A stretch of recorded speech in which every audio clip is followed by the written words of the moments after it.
안녕하십니까, 여러분. 2026년 5월 10일 화요일 아침 스타일로 뉴스 인텔 업데이트 브리핑에 오신 것을 환영합니다. 오늘 아침도 지난 2주간 남아메리카 지역을 뒤흔든 주요 사건들의 맥락을 차분하고 객관적으로 짚어드리겠습니다. 본격적인 시작에 앞서 오늘의 브리핑은 프로웨이브 AI의 지원으로 제공됩니다. 혁신적인 AI 기반 오픈소스 정보 분석 프로그램인 스타일로 인텔옵스와 여러분이 웹이나 모바일에서 편리하게 이용하실 수 있는 스타일로 뉴스 플랫폼의 개발사죠. 자, 오늘 살펴볼 일일 브리핑 안건입니다. 핵심 요약부터 주요 마약 및 안보 위협, 정치적 변화, 리더십과 대중의 여론, 그리고 향후 지역 전망까지 전체적인 흐름을 빠르게 짚어보겠습니다. 첫 번째 순서, 가장 핵심이 되는 요약 보고입니다. 지난 2주간 남아메리카 전역에서 쏟아진 방대한 데이터를 분석해보니 서반구의 안보 지형을 결정짓는 세 가지 뚜렷한 흐름이 확인되었습니다. 첫째, 콜롬비아와 에콰도르를 잇는 마약 카르텔 축의 부상. 둘째, 법 집행 방식을 둘러싸고 미국과 멕시코 사이에서 고조되는 팽팽한 긴장감.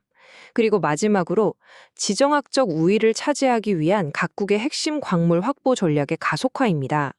두 번째, 구체적인 현장 상황을 들여다보는 주요 마약 및 안보 위험 요인입니다. 지금 지도를 한번 보실까요? 콜롬비아와 에콰도르의 국경지대. 바로 이 지역이 현재 거대 범죄 네트워크의 가장 핵심적인 활동 구역입니다. 정보당국은 이곳을 지역 안보를 위협하는 최우선 주의 구간으로 확신하고 있습니다. 그럼 현장에서는 구체적으로 어떤 일들이 벌어지고 있을까요? 콜롬비아 카우카와 나린요 지역에서는 파크 반체제 파벌이 드론을 이용해 치명적인 공격을 감행했습니다. 이와 동시에 에콰도르 수쿰비오스에서는 대대적인 코카인 근절 작전이 펼쳐졌고요. 페루와 브라질 국경선인 야바리 강 일대에서는 양국 합동작전으로 무려 9톤에 달하는 마약이 압수되기도 했습니다. 무장단체의 활동력만큼이나 이를 저지하려는 합동작전의 규모도 상당합니다. 이런 전술적인 사건들은 단지 그곳에만 머물지 않습니다. 지역사회 내부를 들여다보면 농촌 주민들이 무장단체 폭력과 강제 이주 그리고 갈취로 인해 막대한 인도주의적 고통을 겪고 있습니다. 하지만 시야를 넓혀 국제적으로 보면 어떨까요?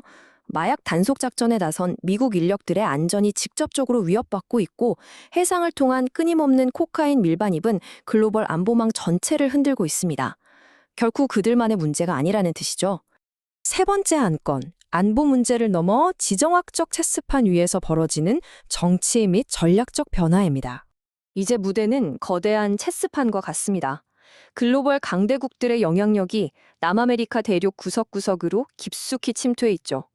이곳은 이제 단순한 지역 갈등을 넘어 초강대국들의 이해관계가 얽힌 팽팽한 전략의 장이 되었습니다. 우리는 최근 두드러지는 세 가지 전략적 움직임에 주목해야 합니다. 우선 미국은 글로벌 공급망에서 중국에 대한 의존도를 낮추기 위해 남미 곳곳에서 핵심 광물 확보에 열을 올리고 있습니다.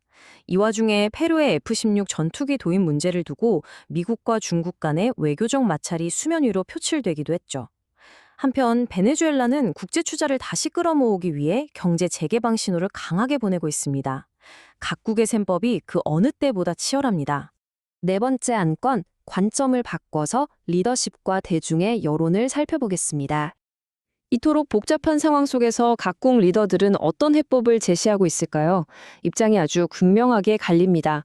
도널드 트럼프 미국 대통령은 멕시코가 단속에 미온적일 경우 일방적인 개입까지 불사하겠다며 강경한 경고를 남겼습니다. 반면 구스타보 페트로 콜롬비아 대통령은 마약 테러에 맞서기 위해서는 다자간 국제 협력이 절대적이라고 목소리를 높이고 있죠. 여기에 칼로스 파레아 페루 외무장관은 베네수엘라의 민주적 체제 전환에 공식적으로 지지하고 나섰습니다. 위기를 바라보는 시각 자체가 크게 다르다는 걸 알 수 있습니다. 그렇다면 대중들은 이런 움직임을 어떻게 받아들이고 있을까요? AI 시스템이 방대한 소셜미디어를 분석해 추출한 여론을 보면 분위기가 꽤 복잡합니다. 콜롬비아 국민들은 성공적인 마약 단속 작전에 자부심을 느끼면서도 끝없는 무력 갈등에는 극도의 피로감을 표출하고 있습니다. 또한 남미 전역에 걸쳐 베네수엘라 이민자들에 대한 회의적인 시선이 뚜렷하게 퍼져 있죠. 무엇보다 미국과 중남미 간의 긴장이 고조되는 상황 자체를 매우 경계하는 분위기입니다. 공식 정책과 실제 대중의 정서 사이에 존재하는 온도차를 명확히 보여주는 대목입니다. 마지막으로 5번째 안건, 지역 전망 및 향후 동향입니다. 당장 앞으로의 72시간, 우리는 무엇을 주의 깊게 지켜봐야 할까요? 데이터를 기반으로 한 전망은 이렇습니다. 첫째, 콜롬비아 내에서 군과 무장단체 간의 추가적인 무력 충돌이 예상됩니다.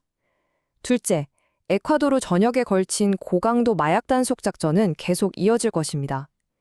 셋째, 브라질의 주요 도심에서는 경찰과 갱단 간의 국지적 대치가 발생할 확률이 높습니다. 마지막으로 볼리비아 라파스에서는 사회적 소요 사태의 조짐이 뚜렷하게 관측되고 있습니다.